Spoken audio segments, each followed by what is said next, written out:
Welcome back to Experience Talk, the show where we dig deep into decisions behind every game of Commander.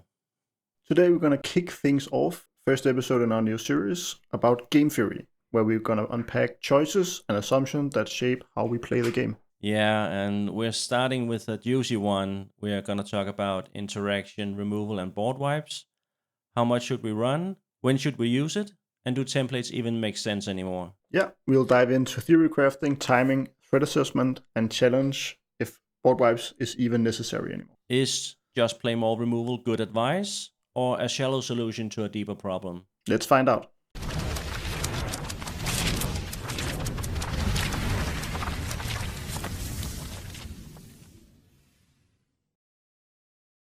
So let's start with talking a bit about spot removal, and in that sense, maybe also cover counterspells, since that is pretty much the same thing as spot removal, I think. Yeah, it would be great also to talk about the differences and upside and downsides. Let's start out with some spot removal specific here. I think one of the talks that we have a lot of the times is I have a tendency to rate the mana cost very high. So here I'm talking about cards that trade the mana cost, so low mana cost, but be more specific. And just to point out some cards I'm playing a lot currently is Submerge, Snuff Out. It could be Nature's Claim, another one. And what these do to the game compared to cards that are more broad. Yeah, and one of my favorites at the moment, which is pretty much in every list I can jam it into, is Into the Floodmoor. I think it's one of the new do everything kind of removal. It just does everything, I think. Yeah, I'll say that's one of the cards that really challenges us. What a card can do for 1 mana. It's pretty crazy because, as I said, Submerge can only hit creatures, and I play it because it's free. But then for 1 more mana, you can hit everything, and normally that effect is a bit more expensive, just like Assassin's Trophy or something like that. So I think that's a really good card. And also, Submerge is, of course, a little bit situational. Yes, it will be active most of the time, but what's Into the Floodmoor can do that Submerge can't is get rid of an early creature. Usually Submerge is first active in early mid to early late game, I think. That's true. So maybe also, when we talk about the spot move thing, how deep are you thinking about what your deck doesn't want to see? So when you choose spot removal, do you think, oh, this deck folds to a Drannith, and then you change spot removal? Or are you more just playing the best ones? I think it's a bit of both, to be honest. I think first of all, I'm always trying to cover my bases. I want spot removal in my deck that can handle every problem. So my usual go-to is have about 5 spot removals that can handle creatures, and 2 to 3 that can handle permanents in general. Whether that's a bounce or what have you, that doesn't really matter, as long as I'm able to handle any problem that my opponents might throw at me. So, and that's why I like Into the Floodmoor, because I kind of see it as a cheaper version of Assassin's Trophy and Abrupt Decay, because it pretty much does the same thing. Yes, your opponents can cast that permanent when it gets back to their turn, but they might not because they have some other thing in mind, or maybe they don't even get there next turn because the game is over. So I think it's here to stay, to be honest. I think it's one of the best. Yeah, and also I have been more up, or what you say. I've been higher on bounce spells recently because they are usually cheaper to cast, and with this spell specifically, it also can hit a lot of targets. So, and with the game speed we currently have in our games, I think that bounce spells does almost the same as and destroy spell, maybe even better in some cases. And if you compare it to Exile stuff, I think bounce is almost the same as well. And as you say, sometimes they can just cast it next turn, but also sometimes they have reanimated a 8 mana creature and you pay 1 mana to basically have them never play that creature again. I'm not sure it's true anymore, but I know I don't think we have to go back more than 6 months where I thought in general that you were playing a lot less spot removal than I was. I think you changed that up a little bit. I think you're running a bit more now in general. But what is your train of thought when it comes to spot removal? Because it seems like you are more focused on your deck doing your thing than you are on stopping your opponents. Definitely. I think one of the reasons why I have been a bit more up on removal currently is actually the type of decks I have been playing recently. So a lot of the decks I play currently are shall we call them control decks, or at least they are towards control. So a lot of the decks draw a lot of cards, and the whole game plan in those decks is to literally tutor a Ristic Study, put it into play, or some sort of draw engine. And for me, those kind of decks can afford to play a lot more removal because you see so many cards. So that's probably why I have played more removal. I think those kind of decks can handle it. Where in the past, my decks have been more like a big engine where I need to have X amount of pieces together to actually have the deck even do the thing. So I had to rely more on drawing cards that fueled my own plan, where these new kind of decks I'm playing currently just want to draw 20 cards, and then it's fine. It's even better that a lot of it is removal. And I think that's why I'm currently running raw removal. If I go back to play some of these more engine decks, I would probably just drop my removal package again to be lower. So it's definitely because of the deck. So by that sense, you're saying that some commanders allows more room for running interaction than other does. Yeah, definitely. For example, if your commander is the draw engine and that's all you draw, you can, in my world, I can replace all my card draw spells and insert removal. So basically, if the commander itself removes a whole category of cards, I usually swap those cards out with removal because removal is strong. So, but you also put yourself into a situation then that if your commander doesn't resolve or gets removed, you're in a bit of trouble. Definitely, I would say most of those decks have a very critical moment in the early mid game where if the plan doesn't resolve, I basically fold. And so that's one of the big downsides. But I guess one of the upsides is that if you play more removal and your plan fails, then you have some more stuff to try and slow the game down as well. So it also helps with if you're getting stopped, you might be able to stop other people a bit more in that kind of deck and try to restart your own plan. So I think that's also why I think those decks are so powerful currently. Currently, my three newest decks, or the three decks where I just on the top of the head play more removal than I normally would, is I playing a Sir deck that is basically Find Ristic Study. Most of the interaction deck is Counterspells, but because I want to protect the Ristic Study as well as remove stuff. But there's also more removal than normal. And Glab is also one of them because you just see so many cards and you have a way to draw the correct one, if you say that, correct removal spell at the correct time. And you have the time to also interact with your opponents. So I think, for me at least, the commander doesn't have a big impact on how big the removal package should be. Yeah, and I'm also beginning to think about let's say you play a big stompy deck of some sort. I don't have any deck that's like that at the moment, but let's say you run some sort of deck with a lot of big creatures. I'm in general beginning to think more and more than I don't care if people removes one of my creatures, I just play another threat. And if that is true, how much does the interaction, how much does it affect the game and the outcome?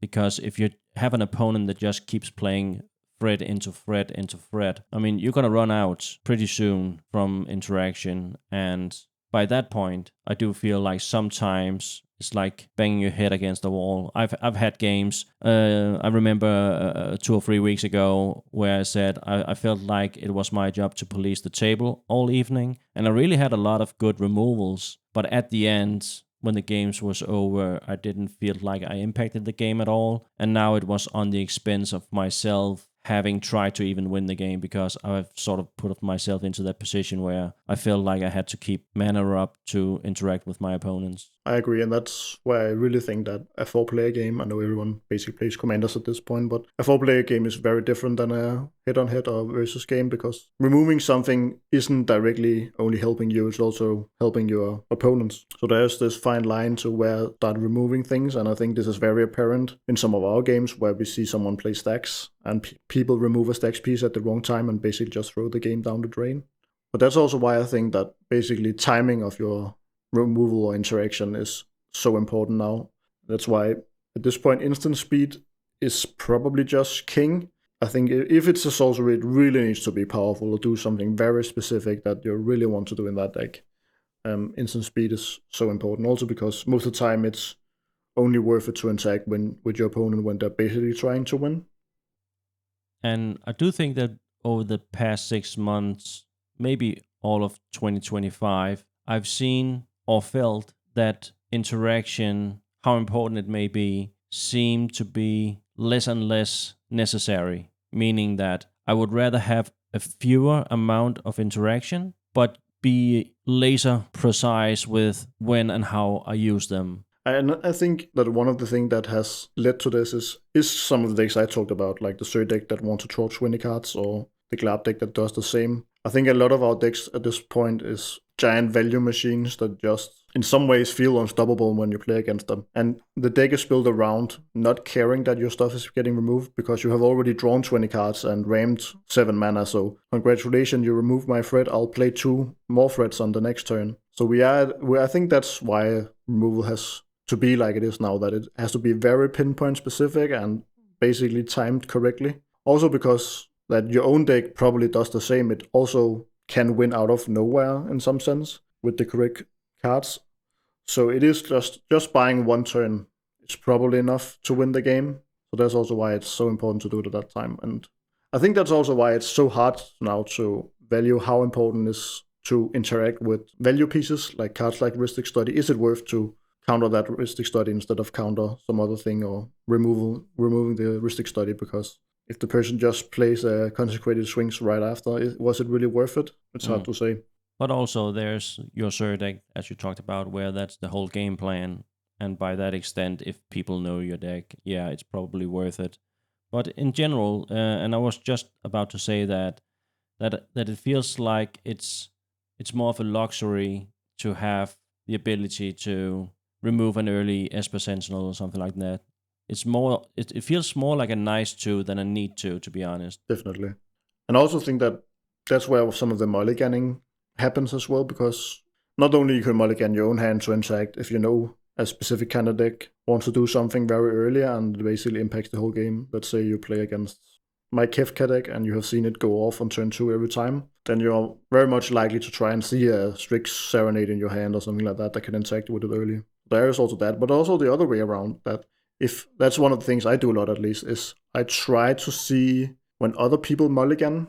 I think that people are underestimating how much info they're giving away with a mulligan. Because I feel like there's many times where I see someone mulligan and I can kind of feel on the vibe of what they're saying and what maybe their first play is, how their hand is. And I use a lot of that information to, okay, if I actually just counter this person's Ristic Study, they are basically out of the game. And that's probably where I think, again, pinpoint and very specific timings interaction is so much more powerful than just removing randomly, let's say it like that.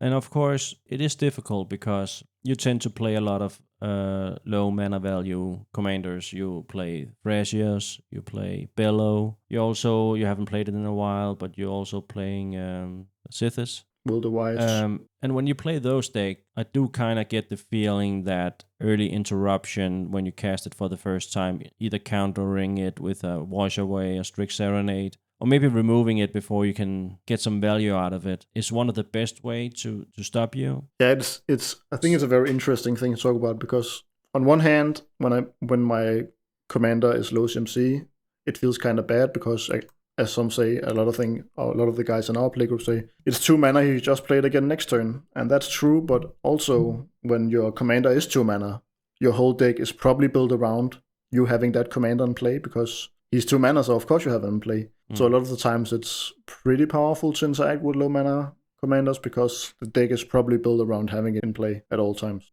I think the biggest question should be when you're watching your opponent's commander, when you shuffle up, already there kind of assess, is their commander the value engine or is it the payoff? Yeah. Because take Bellow, for instance. Without Bellow, your deck is doing nothing. It's the value engine. It's what set you up to win the game at a certain point. So by stopping your commander, you're essentially stopping your game plan and you're not going to win the game. So in that sense, I think it's correct to stop you as early as possible because you're kind of not comboing off in that deck. Yeah, it's just value on value. And that's why I think the Bellow example is interesting, because you guys know that I'm not comboing off. So it's also the other way around. Is it worth it to remove me drawing 2 cards a turn compared to some other guy that has plays a Ristic Study and draws 20 cards and probably just wins out of nowhere? You know that my deck won't win for 4 turns, maybe 5 turns, whatever. And this other person on the table has, if he draws the right card, he'll just win when he untaps. And that's also what a lot of my decks trying to abuse, that thing that my wins in those decks, I'm kind of making them a bit slow on purpose, because then I can kind of use it to my advantage that people know that I'm just not winning out of nowhere. So maybe they won't remove my thing because they know I can say, hey, yes, I have a lot of value, but I'll just win in 3 turns. This guy over here is going to win next turn, so interact with him. So that's also one of the things that's different. Yeah. I've just rebuilt my entire Muldrotha deck. I think it switched out 30 plus cards just to try something else, not because I thought the earlier deck was bad. I just had made some changes that had the result that I really didn't think that deck was humming. So I've always wanted to try a reanimator strategy in Muldrotha. And what I experienced was it felt like the deck had much less room to run interaction. Yeah. Because it also always came at some expense of leaving out a big value piece or not having enough reanimation. The room for utility and interaction just seemed like it was really difficult to fit it in, to be honest. Yeah, definitely. As soon as you put in like reanimation theme in your deck, as you're talking about here, as soon as you put something like that into the deck, that's basically eating up spots for interaction or stuff like that. Yeah, because I still want to keep some sort of self mill, but now I also need to have some of the big value creatures, and you still need to have your win cons, and it felt real hard. It was much easier for me in the earlier edition to fit in removal, but now I'm also thinking that maybe that was why I had the feeling that the deck wasn't firing on all cylinders, because I was using so much of my early game to try and hinder my opponents instead of setting myself up for a good mid game. And I'm really beginning to question the strength of spot removal in general, meaning the volume, not if you should run it, because yes, you should always run it, but the volume of your interaction. First of all, there are 4 players in a game, so there's more than me that's running removal. And maybe if one of my opponents is casting a big value piece that we're afraid of, maybe I don't even need to use my interaction because somebody before me in the turn cycle will respond to it. So we are several players, and I also beginning to have the feeling that anything less than stopping my opponents from winning, and it's a bit controversial, but saying it's a waste of time. Yeah, I do agree. I think most of my decks is built on that principle. Basically, I'm thinking of my deck and my plan first, and then secondly is my interaction. And my interaction is always pinpointed at things that stops my plan. So even though it can be used for other things that can be useful in the game, all my interaction is put in the deck to help my plan go faster or not be stopped by a Adrenith or Null Rod or whatever it could be. Yeah, and how many times haven't we seen something like somebody casting a Adrenith Magistrate or a Consecrated Sphinx or something like that? Then it gets countered, and now the next turn, or your next opponent in the turn cycle just cast a Reanimate and reanimate that creature. Yeah. So now it's like, okay, what did it do? All we did was make sure that one of our other opponents now casted it for 1 mana value instead of 6, if it's a Consecrated Sphinx in this case. Yeah. So it does seem like sometimes you're just stalling, and that can be nice sometimes, especially if you're having a slower game plan to begin with. But it's like in sports, you say the best defense is a great offense. And I'm beginning to think more in those lines when I'm building a deck, playing stuff that you guys have to be afraid of and have to interact with, rather than keeping up interaction myself. If you play a threat, I want to be able to play a bigger threat. I think that's the way to go about it. And I'm not advocating not running any interaction of all, because it's still powerful.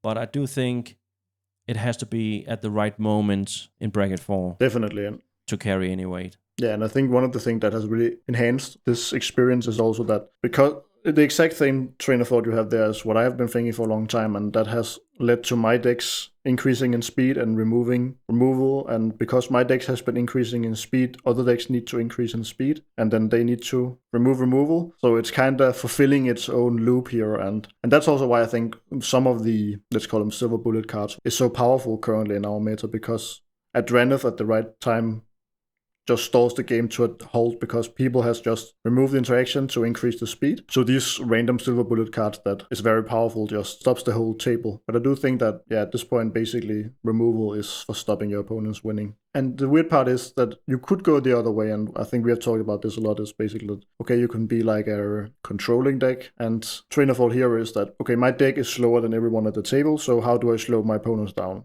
Okay, I play more interaction.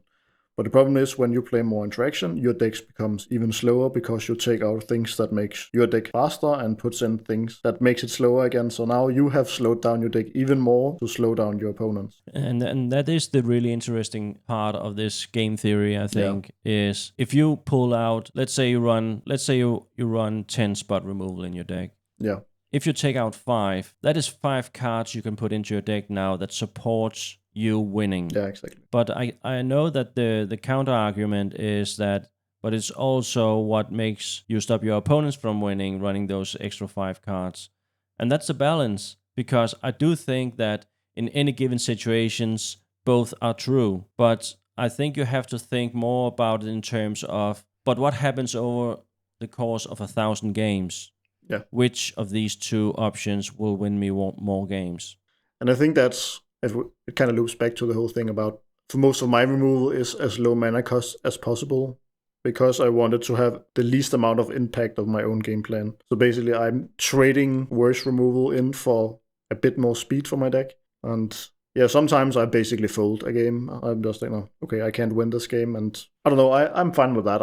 I'll rather have a deck that's 10% quicker and then lose 1% games randomly. That's fine by me. For me, that's the math or calculated risk I have went with. But there's definitely different takes on this. And that's also why I think a lot of the more flexible removal has gone down in value. Like I still play Assassin's Trophy, but it is one of those cards where like, it's 2 mana and I'm also giving my opponent an upside and maybe I shouldn't play that card. And then sometimes you run into a Guy's Cradle and you're like, damn, I wish I had a Assassin's Trophy, and yeah.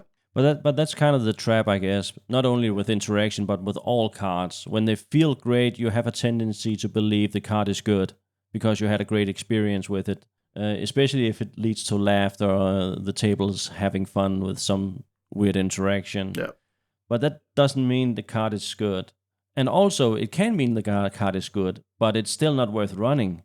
So it's like, a card doesn't have to be bad to be incorrect to not put it in your deck. I mean, the card can be very good, but it's still the right option to leave it out. Yeah. And I do think that's where it gets difficult when you're choosing your interaction removal package. How big should it be? And is there a better way for you to build the given commander deck? One of the things we said in the intro is the whole template thing. So some creators create a template, and I think that's a great tool for new players. But when you are 5-10 years into the game, as we are, those kind of things doesn't really make sense anymore, because for me at least, the whole game plan changes the template so much. Like, what is worth it? I can see a deck that plays 10 Boardwipes because that's what the deck's plan is. Just Boardwipe constantly, and then I think it would be fine and powerful, but I would never say to a random person that, yes, it's good to play 10 Boardwipes. And on a general firm, that's a bad idea. So I think templates is kind of hard to use because it's very dependent on the deck, and for me at least, the commander changes.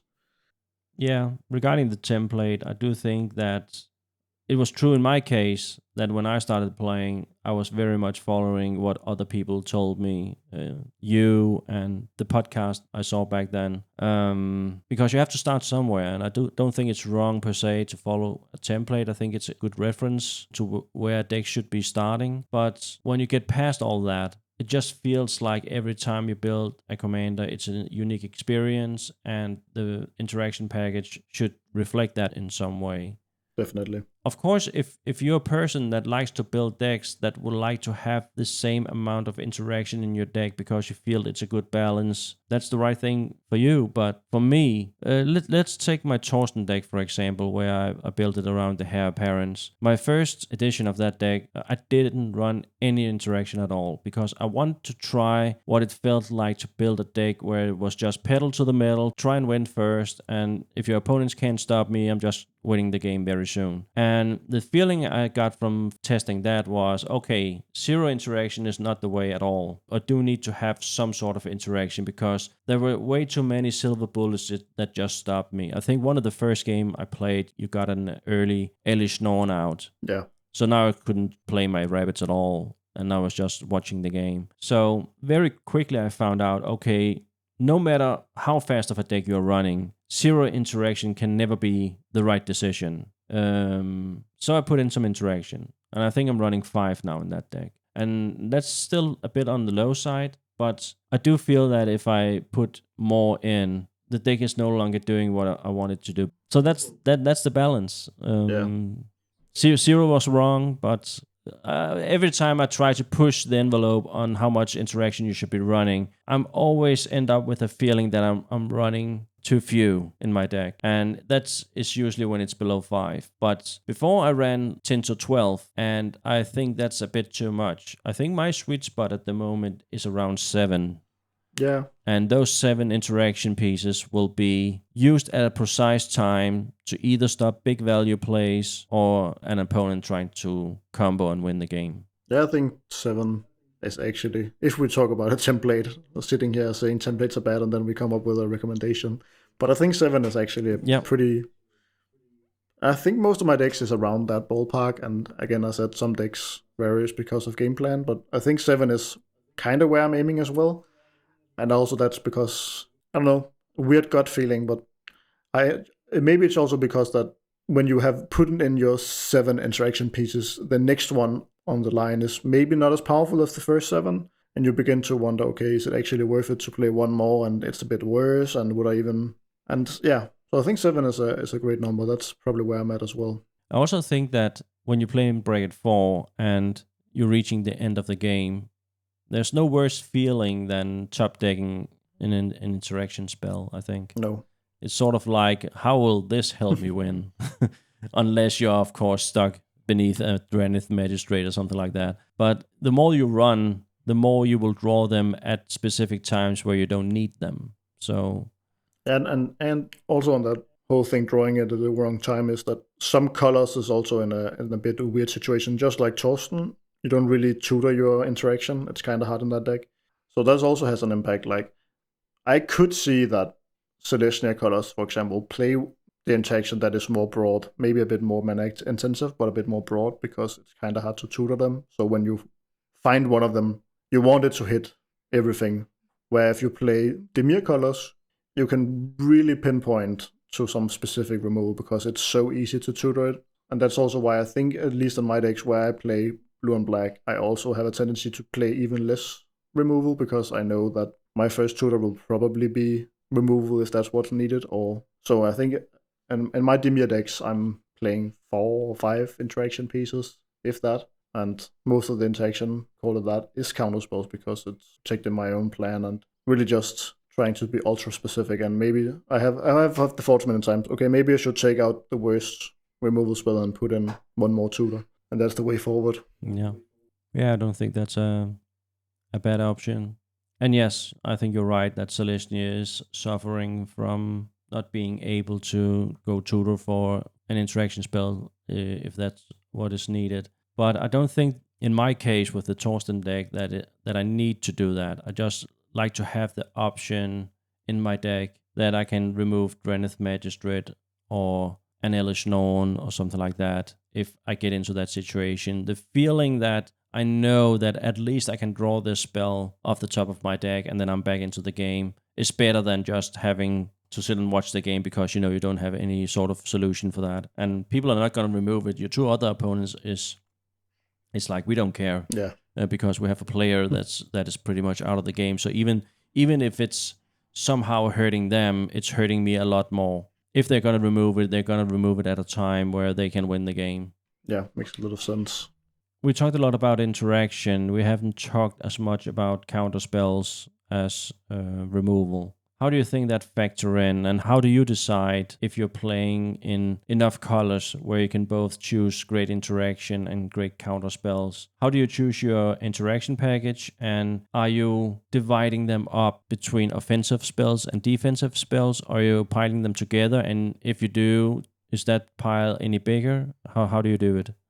Currently, I basically just only play defensive in Counterspells because as I said before, I focus on winning first. And then there is sometimes where my defensive Counterspell also can interact with my opponent. But I don't like cards that specifically is on attack mode, if you can say it like that. So a card I know you play some of is Strict Serenade. And that's one of the cards I'm not really playing because it's definitely seems like it's not defensive. Of course, it can be sometimes. So for me, it's really narrowed down to Fierce Guardianship, stuff like that. And there is definitely sometimes where someone plays a creature and my hand is basically just can't do anything against creatures because the whole thing of my deck is to defend my own plan. And again, that's where I've taken the choice to, hey, maybe I lose a couple of games on that front. Yeah, as you said, I like to run both Wash Away and Strict Serenade, but I kind of watch them as a Punkify or whatever you want to compare it to, more than a counterspell. And I just like to run a mix of them because there are decks out there that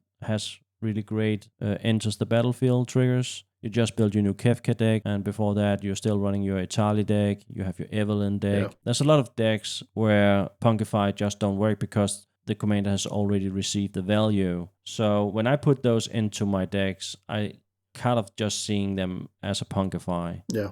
That's not enough to persuade you to be running them. You would rather run Punkify in your deck then. Yeah, definitely. I think the reason for me at least is, again, every card I put into my deck is seen with the eyes that it needs to like fuel my own plan. So when I'm choosing Punkify over, let's say, Strict Serenade, it's because that it can remove that Drenef. And I know the Strict Serenade basically can't do that, but it can't do it when it's already in play. So I think that it's a bit better in a defensive version, if you can say defensive. It's kind of weird to say that, but the defensive mode is more useful here, and Strict Serenade is more aggressive, and there is definitely some upsides to Strict Serenade. Basically, every choice is to fuel my own plan. I do agree that most of the time I would prefer to have the Punkify in hand over the Strict Serenade or Wash Away. But what I think Wash Away and Strict Serenade does for me is they're primarily in the deck to stop my opponent's commanders, meaning that I will usually be able to have the timing to have the mana up for when they're casting them. And even if it's not a commander with a big into the battlefields effect, that's still a great feeling. It's 1 mana for stopping your 3, 4, 5 CMC commander, and I feel like I'm ahead now just by casting that one spell. And the times that it hits your Kefka or Itali, it feels even greater because Punkify would never be able to put me in that same situation. After the Itali trigger, it just doesn't matter. You might even be helping you to get it back into the command zone. So, any given Sunday, one is better than the other, and that's why I'm running both. Yeah. If I have both Wash Away and Strict Serenade in my deck, I usually also run both Punkify and Rapid Hybridization. Yeah. And if I'm not, I'm running one Wash Away and one Punkify. I'd like to have the option, like I said, with the Into the Flood more. I love it's so flexible. Yeah. And I know either of the one cards, when talking about Wash Away and Punkify, that they are not flexible, but they're kind of complementing each other by having them both in the deck. Yeah, it is interesting because there is, of course, some upsides to doing it on the stack, of course. Cards like Sink into Stupor is interesting for me because it does kind of both things. It can both stop the plan and it can stop the ETB effect, but it can also remove the Drenef when on the turn you try to go off. So those kind of cards I think is very interesting. Currently they are very mana intensive, a lot of them, so that's probably why they are not as played. I think Sink into Stupor specifically because it's also a land is playable. But I think those kind of cards has like both modes in some way. It can both be defensive, as good of a defensive spell as it can be offensive. I don't disagree. The decks I run a lot of counter spells in is usually there for protective purposes. Joda is one of the commanders where I know that you know what my game plan is, and just casting that first spell is usually not something you're gonna allow, because if that first spell is Emergent Ultimatum or something like that, it's pretty much just game over. Protecting the game plan in that deck is very necessary. So again, it depends on the commander, because I run more defensive interaction in that deck than I run offensive. That's the thoughts you gotta do when you're building a deck. You gotta look at your commander and say, is this deck gonna be under fire? If you're the arch enemy before the game even starts, you probably needs a lot of protective spells, I guess. Kind of to build on to this thing is that, so what I find interesting is that it seems like you like a bit more the more offensive spells, and it's because basically it slows down your opponents more effectively, and I agree with that. But where this is interesting for me is because I think that Boardwipes has the same effect as these kind of spells. So for me at least, a board wipe is an offensive thing to do to try and slow down your opponents. It does cost more mana, but I'll put it in the same category as that. So that's kind of interesting. Yeah, the whole Boardwipe conversation is interesting, I think. Yeah. And we've talked a lot about this in private.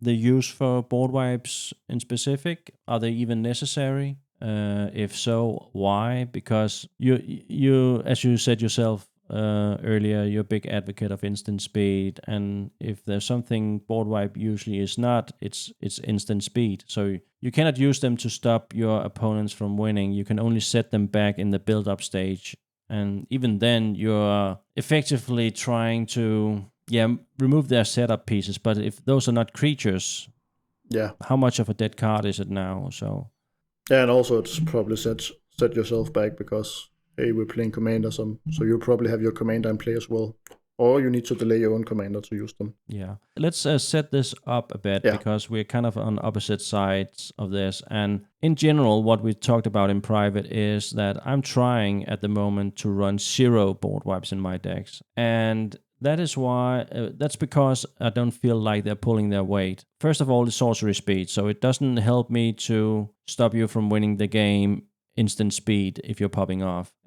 Also, you can be in a situation where the arch enemy is not creature based, so you kind of need the help from 2 of your other players. So are you gonna board wipe them now because they have a bit of a board state? Or I think it's a very tricky spell. I'm not saying board wipes is wrong at all. I'm just saying I'm trying to play without them at the moment, and I've been playing without them for a couple of months now, I think, and I haven't really missed them, to be honest. I would rather have one more bot removal or counterspell, I think, than a board wipe. I don't think a board wipe is... I think it's kind of counterproductive in some ways. I think many times you're using your turn to cast a board wipe, help your 2 other opponents that was also sort of behind, and now you just pass turn and they're rebuilding before you do. I think that's the big issue with board wipes. You're using your mana to stop one of your opponents. And even if you're way behind, let's say that your 3 opponents is pretty much at the same level of trying to win the game, but you're way behind. Okay, now it kind of feels good, but you're still the last one to rebuild. So you're probably still going to be behind when it's your turn. Because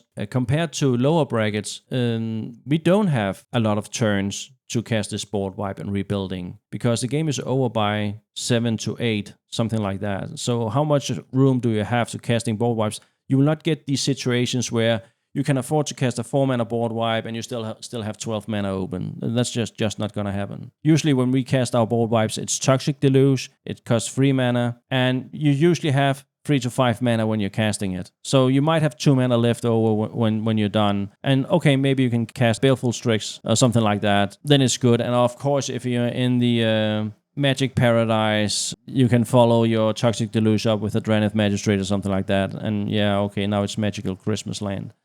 Like I said, when a card feels good, it will feel good. But I think most of the time when I cast a board wipe, it just didn't make me feel good.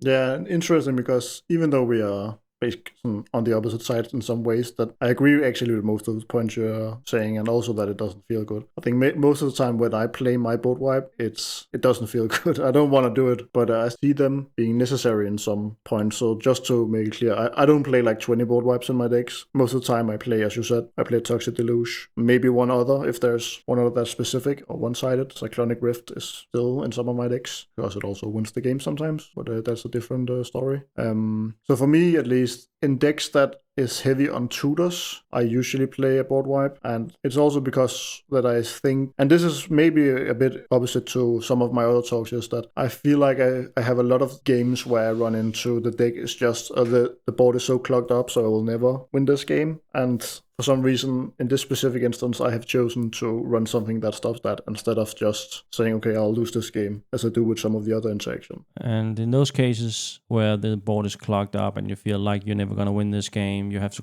cast a board wipe. Have you actually tracked those games? Did the game end by you winning it now, or did you still lose? Because I think that's the question, and I think it's a thing people tend to not think about when the game is over. Was the board wipe really helping? Yeah, I think actually most of the time, if I just in memory, I probably didn't win the game. So that's interesting, and that's also where, okay, is it worth it to do this because technically your win chance increased, technically, because before the person that was in the lead had 100% chance to win because they basically had everything they wanted on board, and now they don't have 100%, so maybe but yeah, it is interesting. I would say at this point I will probably just play one in most decks, and maybe two, because Cyclonic Rift is kind of its own category, but I think Toxic Deluge is too strong not to include, and maybe it's just that card that is too good, because I do think that in my decks where I don't play black and blue, I probably just can't really think of any other removal spell, but I probably just don't play Boardwipes in those decks. Do you play Boardwipes in Bellow? Do you play a Blasphemous Act or something like that? I don't. The obvious weakness of a board wipe, and of course when we talk about board wipes, we're not talking about Cyclonic Rift, even though it clears the board, it's instant speed, and Cyclonic Rift will be Cyclonic Rift. But one of the obvious downsides of playing board wipes is of course its sorcery speed. But I also think that if you're in a game state where you would like to draw something good off the top of your deck and try to advance your game plan, and you top deck a board wipe, it's pretty much most of the time a dead card, where spot removal would at least put you in a situations where, okay, well, at least now if one of my opponents is trying to win, I can stop them. And that's one thing a board wipe can't do. And I think that's why I'm also trying to just put in more spot removal instead of board wipes, because I don't think they're as much as a feel bad when you draw them in a time where you don't want to draw them. You want to draw a value piece or something like that to advance your game state. And there's also the situation where you're ahead, you have the most creatures on board. Now again, a spot removal will feel like the better of those two. And no matter how I compare the two, when I'm sitting at home thinking about this, it's like I don't see the situation where I'd rather have the board wipe. And yes, I will lose games on account of not running board wipes. But I think like anywhere else in Magic, when you're building decks, you have to do some compromises. And my compromise to losing games because I'm not running board wipes is okay with me, because I think there will be very few that I'm losing a game because I didn't have a board wipe, because having that board wipe doesn't necessarily mean I will win the game. So I think it's very difficult to say if they do something or not. It is, and I think one of the things that we mentioned a lot on the spot removal is also it is very dependent on your game plan. And I don't know if it's just me thinking this, but I have a theory that your decks in general has more board presence and rely more on having stuff in play. I don't know if it's true, it's basically just gut feeling, where my decks usually doesn't get hurt as much by a board wipe. At least I know that I have multiple times where one of the guys in our play group, he plays a lot of board wipes. Every time he board wipes, I'm happy, because most of the time I lose one thing, maybe two, and my enemies lose 20 things, and I'm like, okay, let's go. And then I didn't have to pay the mana, which is one of the big downsides. And then maybe I am the deck also that rebuilds fastest in a lot of these scenarios. And I don't know if you noticed, but he actually don't win a lot of those games. He doesn't know. And that's interesting, because maybe me liking board wipes is not me liking that I play the board wipe. I like other people playing the board wipes because it helps me the most. So and let's just talk about the few board wipes that are actually instant speed. One of them is also run by a friend of ours in the group, and I actually also run a copy of it in one of my decks, and that's Evacuation. Yeah. And I've more and more leaned into, if I have to run a board wipe besides Cyclonic Rift, then I would rather pay 5 instant speed than 3 sorcery speed. How do you feel about that? I think that the card is very interesting. I think 5 mana is a bit too much, but a card I'll put in the same category I like, and I'm trying to use a bit more, is Fire Covenant, because it's 3 mana and it's also a one-sided board wipe. It is expensive on the life cost, so that's where the downside definitely is, but for me that's worth it, and that's one of the cards I have been looking more into. The problem is it's Rector, so you have to play very specific colors, but I do think that instant speed board wipes is basically the place to be, and I think the only reason I'm still playing Toxic Deluge is just that it's so broad and it removes the indestructible, it goes through a lot of things, and it's kind of a clear everything card, 3 mana, and the other side is it's black, so in most of the time I play a tutors in that deck, so I can find it in the right situation. Yeah, I love Fire Covenant. It feels like a great card. I just don't think. Yeah, of course, if you're in Rector's colors, I think it's an obvious fit. In my case, unless I'm playing Wooburg, I will just very rarely play both red and black. Yeah, true. I think I play a bit more Grixis decks, and that's where maybe I have forgotten to put it into the deck because no one plays it. I think Boardwipes in some ways kind of contradicting, because you're playing Boardwipes because you think that there may be games where you're behind on board state and you need to clear the board in order for you to catch up. But also, by not running them, you could put in cards that will try and make sure that you don't fall behind. So it's kind of like, if you take all those cards out, you will have a bigger chance of not falling behind. Yeah. So is you putting in more board wipes actually causing you to fall behind? Yeah, definitely. Now forcing you to cast a board wipe. Yeah.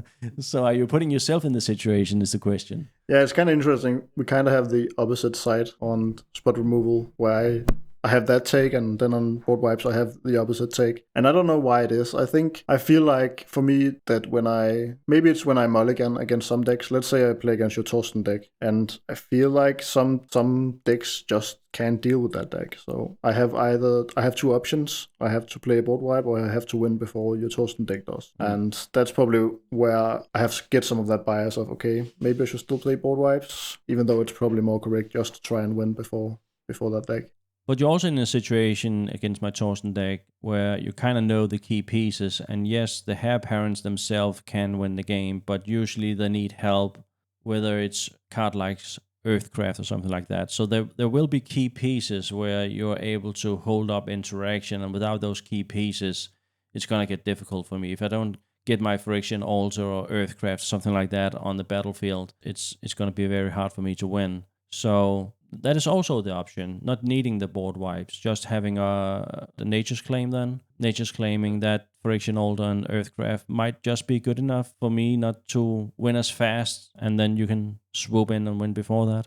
True. And when I'm thinking about, actually, when you're talking about it, I was thinking that maybe that's actually why I play more board wipes, is that I have a tendency to play very narrow interaction, so my deck can't even remove your food chain. So my only answer to not losing to food chain is to board wipe, because I remove all the creatures that the food chain can abuse. So maybe it is, maybe that's why my thinking is like that, because most of my decks have a hard time removing artifacts, enchantments, because I think it's a bit too narrow, and then I get lured into playing board wipes because I have to basically deal with it in another way. So maybe a good take would be to even just remove the board wipes and put in some of that interaction I called bad before, one of the more flexible spot removal, and say, hey, okay, I take out Toxic and then I put in Assassin's Trophy, and then that's the thing I told I can kind of remove the thing that enables all these things to go off. Yeah, we had a game last Wednesday. The final game of the evening was we were playing against a Zephyrus deck, and I do think, because I remember thinking it,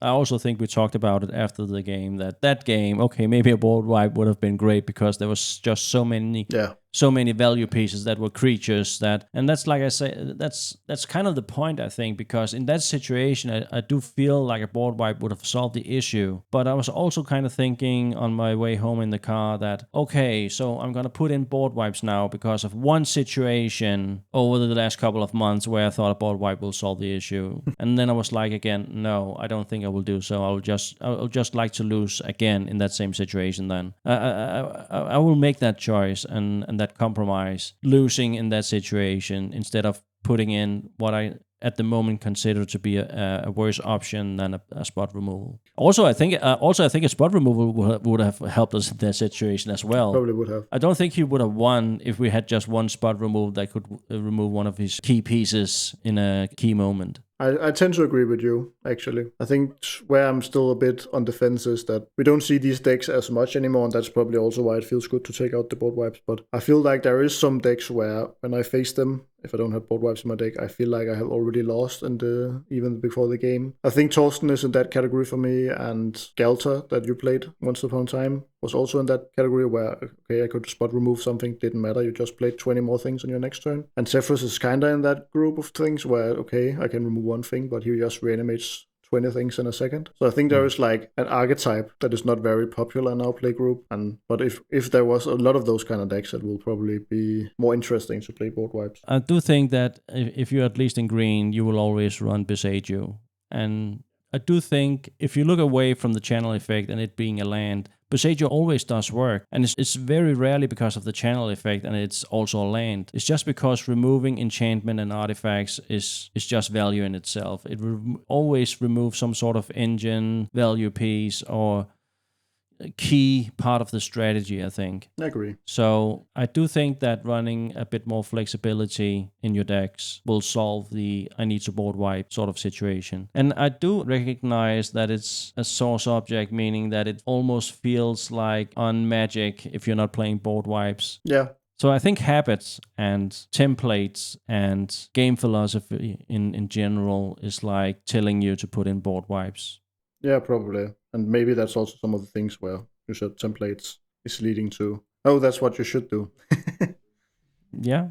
And again, I'm not saying board wipes are bad. I'm not saying that you shouldn't run any board wipes, but I do think it's okay to question if you should be running them, especially in any given deck. And I also think that everyone would learn something to track the games where they're casting board wipes. Are they actually winning because of that board wipe? Or is one of your opponents winning now because you casted that board wipe? And I don't think that people track that. And I just think that when people clears the board, they feel like a hero of some sorts. I did it, I helped out. I did something that stopped my opponents. I agree. I think when you play the board wipe, it feels like it did the thing. But if you lose, as you say, if you lose, it didn't do the thing.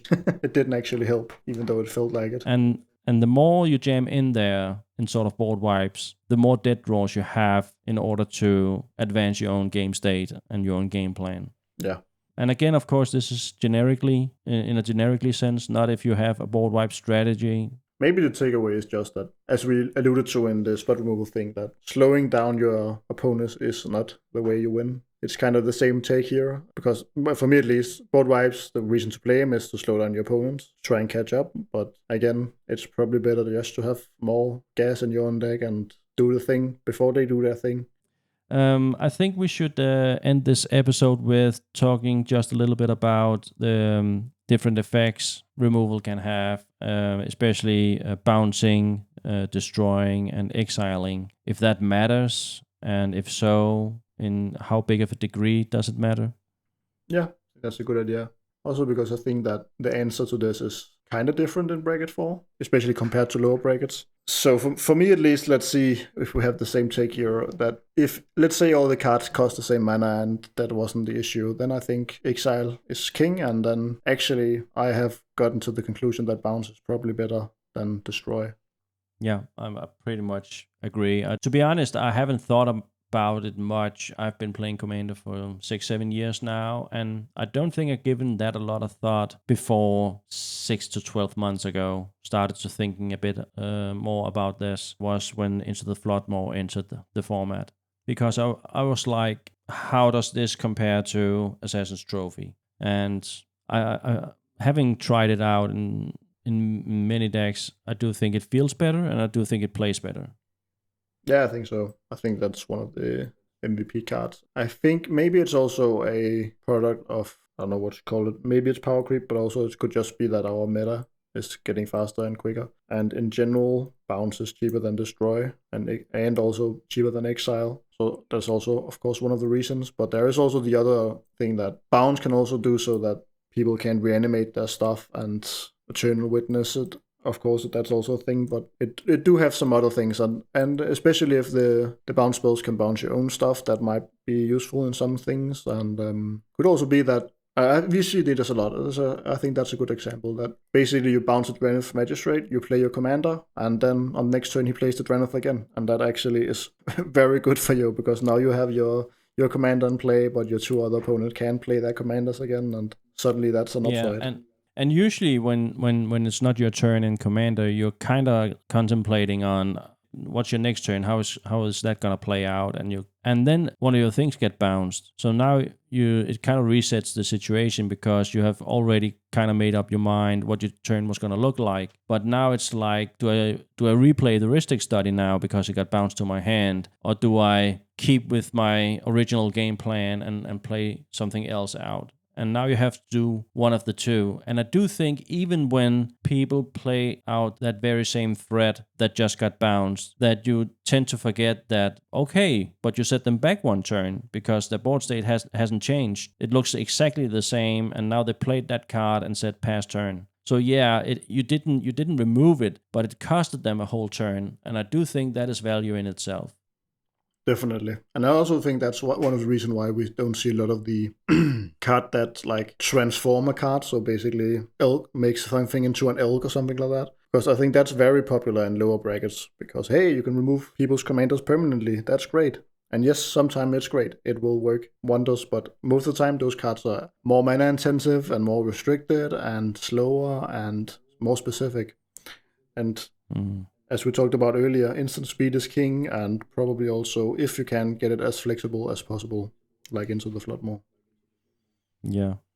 And Into the Floodmoor also have one of those rare occasions where, I don't know how rare they are, but where you can bounce indestructible creatures. It also works against your Billow deck for the same reasons. You can bounce one of your enchantments because it's indestructible enchantment creatures now. So you having to play that ley line that you have gotten down on the battlefield for free, now you have to pay 4 mana to get it back down, and it doesn't really do anything other than hit people in the face. So it's not even sure that you're going to cast that card again when it gets bounced. So there are rare occasions where Into the Floodmoor does more than your typical destroy spells, but of course Swords to Plowshares being Swords to Plowshares makes that card great because it removes the threat.